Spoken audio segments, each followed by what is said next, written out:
코리아 선교방송을 시청하시는 시청자 여러분, 한 주간도 주님의 은혜 가운데 평안하셨습니까? 오늘 함께 나눌 말씀 로마서 8장 29절에서 39절 말씀, 끊을 수 없는 하나님의 사랑과 구원에 대해서 오늘 말씀 나눠보도록 하겠습니다. 말씀 봉독해 드리겠습니다. 하나님이 미리 아신 자들로 또한 그 아들의 형상을 본받게 하기 위하여 미리 정하셨으니 이는 그로 많은 형제 중에서 맏아들이 되게 하려 하심이니라. 또 미리 정하신 그들을 또한 그 부르신 그들을 또한 의롭다 하시고 의롭다 하신 그들을 또한 영화롭게 하셨느니라. 그런즉 이 일에 대하여 우리가 무슨 말을 하리요? 만일 하나님이 우리를 위하시면 누가 우리를 대적하리요? 자기 아들을 아끼지 아니하시고 우리 모든 사람을 위하여 내어주신 이가 어찌 그 아들과 함께 모든 것을 우리에게 은사로 주지 아니하겠느뇨? 누가 능히 하나님의 택하신 자들을 송사하리요? 의롭다 하신 이는 하나님이시니 누가 정죄하리요? 죽으실 뿐 아니라 다시 살아나신 이는 그리스도 예수시니 그는 하나님 우편에 계신 자요 우리를 위하여 간구하시는 자신이라. 누가 우리를 그리스도의 사랑에서 끊으리요? 환난이나 공고나 핍박이나 기근이나 적신이나 위험이나 칼이랴. 기록된 바 우리 종일 주를 위하여 죽임을 당케 되며 도살한 양같이 여김을 받았나이다 함과 같으니라. 그러나 이 모든 일에 우리를 사랑하는 이로 말미암아 우리가 넉넉히 이기느니라. 내가 확신하노니 사망이나 생명이나 천사들이나 권세자들이나 현재일이나 장래일이나 능력이나 높음이나 깊음이나 다른 아무 피조물이라도 우리 그리스도 예수 안에 있는 하나님의 사랑에서 끊을 수 없으리라. 아멘. 날씨가 무척 춥습니다. 아주 강추위에요. 잘 이겨내셔서 올 겨울에 건강하시길 바랍니다. 오늘은 참 기쁨을 우리에게 주는 말씀으로 항해해 보고자 합니다. 물론 모든 말씀이 우리에게 기쁨과 소망과 생명을 주는 말씀이지만 특별히 오늘 본문 말씀은 우리에게 감동과 기쁨으로 충만하게 하는 말씀입니다. 오늘 본문 36절에 보면 기록된 바 우리가 종일 주를 위하여 죽임을 당케 되며 도살한 양같이 여김을 받았나이다 라고 합니다. 무슨 말이냐면 상한 갈대처럼 언제 꺾일지 모른다는 것이지요. 예수님께서 요한복음 15장에서 제자들에게 말씀하시기를 너희가 세상에 속하였으면 세상이 너희를 사랑할 터인데 너희가 세상에서 나의 것으로 택함을 입었기 때문에 세상이 너를 미워한다라고 말씀합니다. 오늘 본문과 예수님의 말씀을 종합하면 예수 믿는다는 것은 세상에서 죽는 것이란 말이 됩니다. 미움을 받는다는 길이란 말입니다. 이것을 건축자들이 버린 돌이라고 해요. 그런데 반전이 있습니다. 36절에서는 도살당한 양 같다고 하시고 37절에서는 그러나 이 모든 일에 우리를 사랑하시는 이로 말미암아 우리가 넉넉히 이기느니라 라고 말씀하셨습니다. 너희들은 절대로 안 망하니 안심하라고 합니다. 38절에서는 내가 확신한다고 합니다. 세상에서 일어나는 그 어떤 것으로도 그리스도 안에 있는 우리를 하나님의 사랑 안에서 끊을 수 없다고 합니다. 왜냐하면 하나님께서 우리를 붙들어 주시고 인도해 주시기 때문입니다. 오늘 본문에서 열거하는 갖가지의 고난이나 환난은 바울이 다 경험한 것들이지요. 그런데 바울은 버젓이 살고 있습니다. 그런데 바울이 내가 확신한다고 힘을 주어 말을 합니다. 나를 능하게 하신 하나님이 너희도 능하게 해주실 것이라고 믿고 있기 때문이지요. 바울의 이러한 고백은 곧 예수님께서 우리에게 주시는 말씀입니다. 예수님께서 그러하십니다. 정수가 어떤 환난 속에서도 내가 너를 붙잡아 주신다고 말씀합니다. 우리는 다가오는 환난은 우리가 피할 수가 없습니다. 그럴 때 하나님께서 붙잡아 주신다고 합니다. 우리는 믿고 맡기고 하나님을 의지하면서 살아가는 것이지요. 넉넉히 힘을 주실 줄을 믿습니다. 비록 나는 연약하고 부족하지만 내 안에 계신 성령님께서는 능력의 하나님이시기 때문에 저를 곁길로 갈 때 바른 길로 인도하실 것을 믿습니다.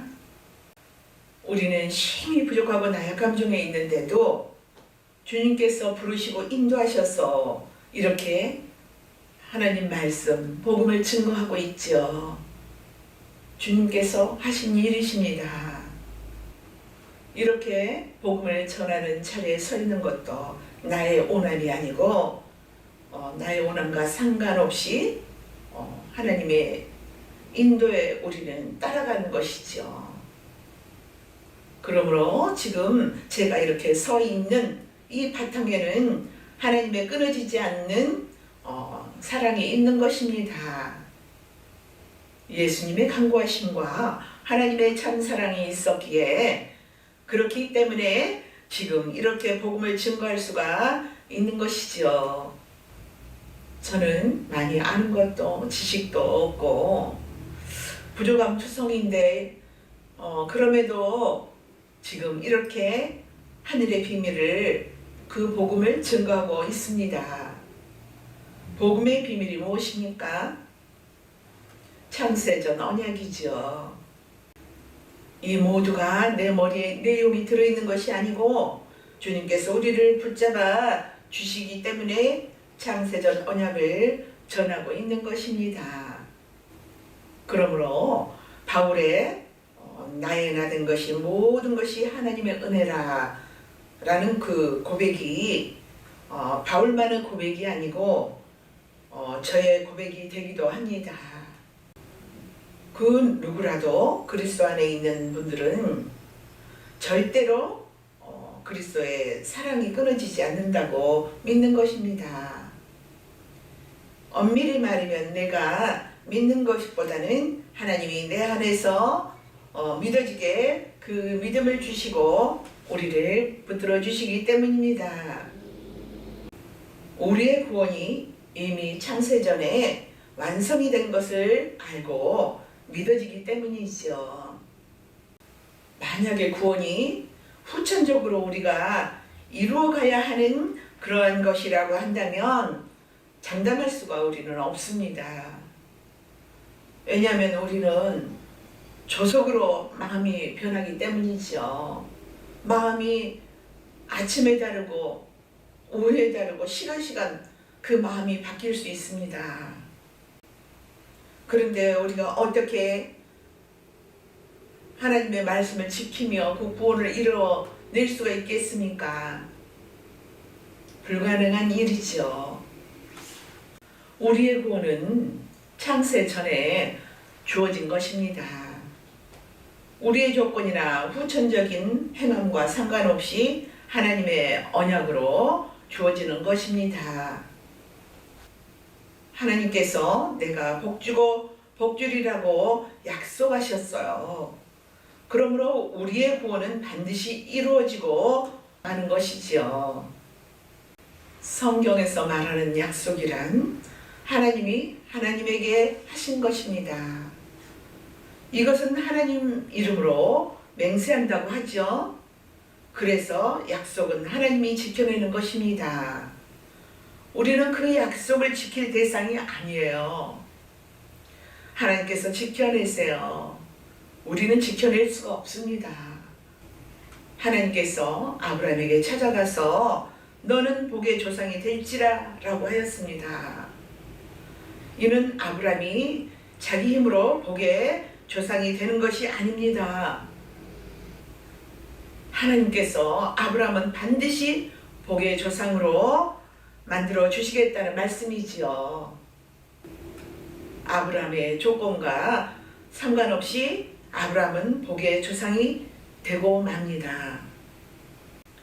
하나님이 반드시 복의 조상으로 만들어 주시기 때문이죠. 우리의 구원은 아브라함의 복과 같아요. 하나님께서 창세전에 구원해 주신다고 약속하셨기 때문이죠. 약속은 하나님의 의지입니다. 이는 하나님께서 자신의 이름을 걸고 자신의 약속하신 것은 지켜내기 때문이죠. 이 사실을 믿고 사는 것이 믿음으로 사는 것이고 신앙생활입니다.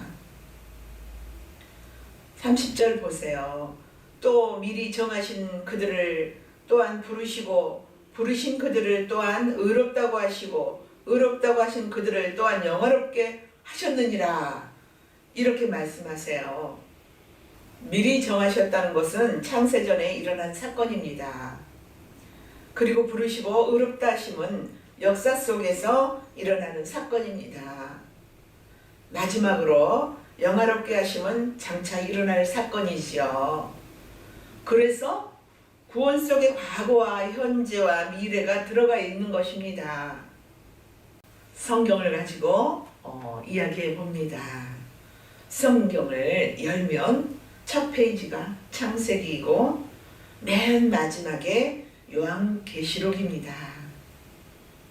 중간에 구약은 이스라엘의 역사가 들어있고 신약은 교회의 이야기가 들어있습니다.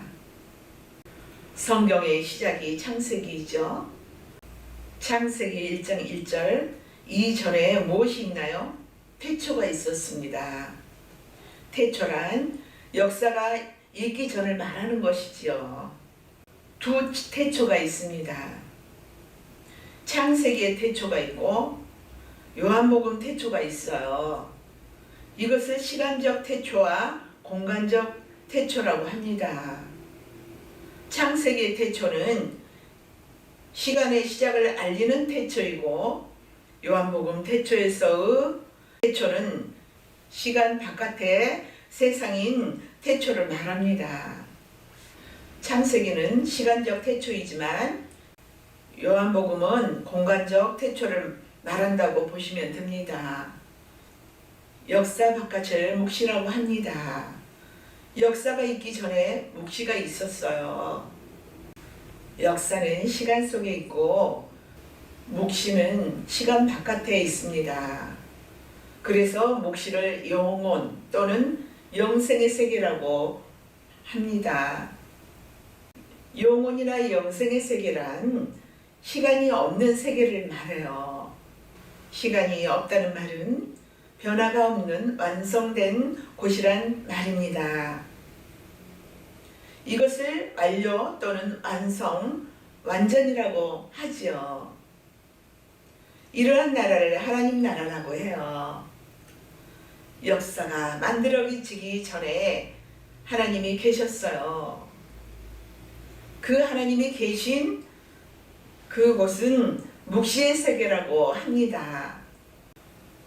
이를 다른 말로 영원한 나라, 영생의 세계라고 합니다. 영생의 나라, 즉 영원한 나라를 공간적 태초라고 합니다. 쉬운 말로 공간적 태초를 묵시의 세계라 하고 시간적 태초를 역사라고 합니다. 창세기 1장 1절에서 말씀하는 태초에 하나님이 천지를 창조하시니라 라는 말씀은 공간적 태초에 계시던 하나님이 시간적 태초에 들어오셔서 일을 하시기 시작하셨다는 말씀입니다. 이것이 성경 말씀이에요. 역사란 시간적 태초에 계시던 하나님이 시간 속으로 들어오셔서 일을 하시는 곳이에요.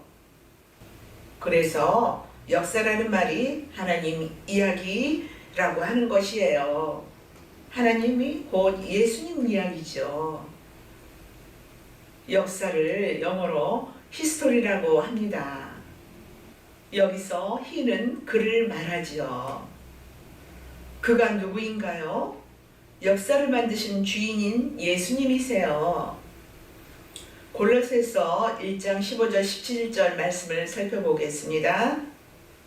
그는 보이지 아니하는 하나님의 형상이요 모든 창조물보다 먼저 나신 자니 만물이 그에게 창조되되 하늘과 땅에서 보이는 것들과 보이지 않는 것들과 혹은 보좌들이나 주관자들이나 정사자들이나 권세들이나 만물이 다 그로 말미암고 그를 위하여 창조되었고 또한 그가 만물보다 먼저 계시고 만물이 그 안에 함께 섰느니라. 아멘. 여기 말씀에 그가 나오죠. 그가 만물을 창조하였다고 합니다. 만물의 주인은 누구인가요? 누구를 위하여 창조했나요? 그를 위해서이죠. 그런데 그가 만물보다 먼저 계신 분이라고 하죠. 만물보다 먼저 계셨다는 말은 역사 바깥에 계신 분이라는 말씀이지요. 즉 하나님이란 말씀입니다. 그리고 만물이 그 안에서 선다고 하죠. 이는 만물이 그를 증거하기 위하여 존재하고 있다는 말씀입니다. 만물이 무엇인가요? 역사이죠. 그래서 역사를 히스토리, 즉 그의 이야기라고 하는 것입니다. 그가 누구인가요? 예수님이죠. 이 예수님이 바로 보이지 아니하는 하나님의 형상을 입고 육신으로 오신 하나님이세요. 하나님은 묵시에 계세요. 묵시는 보이지 않는 나라이지요. 그래서 하나님은 우리가 볼 수가 없는 분이세요. 왜냐하면 역사 바깥에 계시는 분이기 때문이죠. 이 세상에 계시질 않기 때문이에요. 그런데 역사 바깥에 계시는 하나님이 역사에 속한 모습으로 역사 속으로 들어오셨어요. 그래야 소통이 되기 때문입니다. 역사 속으로 들어오신 하나님이 곧 예수님이세요. 그래서 예수님은 하나님의 형상이라고 하는 것입니다. 묵시 속에 계시던 하나님이 역사 속으로 들어오셔서 예수님이라는 몸을 입고 오신 것이에요. 예수님은 묵시 속에서는 말씀이신 하나님으로 계셨어요. 요한복음 1장 1절에서 3절 말씀을 한번 보겠습니다. 태초에 말씀이 계시니라. 이 말씀이 하나님과 함께 계셨으니 이 말씀은 곧 하나님이시니라. 그가 태초에 하나님과 함께 계셨고 만물이 그로 말미암아 지은 바 되었으니 지은 것이 하나도 그가 없이는 된 것이 없느니라. 아멘. 태초가 나오죠. 여기서 말하는 태초는 공간적 태초를 말합니다. 역사 바깥, 즉 시간 바깥의 세계를 말해요. 이를 하나님 나라 또는 묵시라고 합니다. 묵시 속에 말씀이 계셨어요. 말씀이 하나님과 함께 계셨다고 합니다. 그런데 이 말씀이 곧 하나님이라고 해요. 그럼 두 하나님이 있는 것이지요. 말씀이신 하나님과 그냥 하나님이 계시지요. 말씀이신 하나님은 그라고 합니다. 그가 태초에 하나님과 함께 계셨어요. 그 말씀이신 아들 하나님이 육신을 입고 오셨어요. 그가 예수님이세요. 예수님이 역사에 오셔서 예수라는 이름이 담고 있는 일을 하려고 오셨어요. 예수라는 이름이 무슨 뜻인가요? 자기 백성을 저희 죄에서 구원한다는 뜻이지요. 그럼 세상의 존재 목적은 예수님께서 자기 백성을 구원하는 것을 보여주기 위한 것이 되겠죠. 자기 백성을 죄와 사망으로부터 구원하는 일을 하시려고 만물을 창조하셨습니다. 오늘 본문을 보면 부정적인 말들이 있죠. 누가 정죄하리요? 누가 우리를 그리스도의 사랑 안에서 끊으리요? 라고 합니다. 이것은 부정적인 말들입니다. 그런데 하나님은 긍정적으로 답을 주십니다.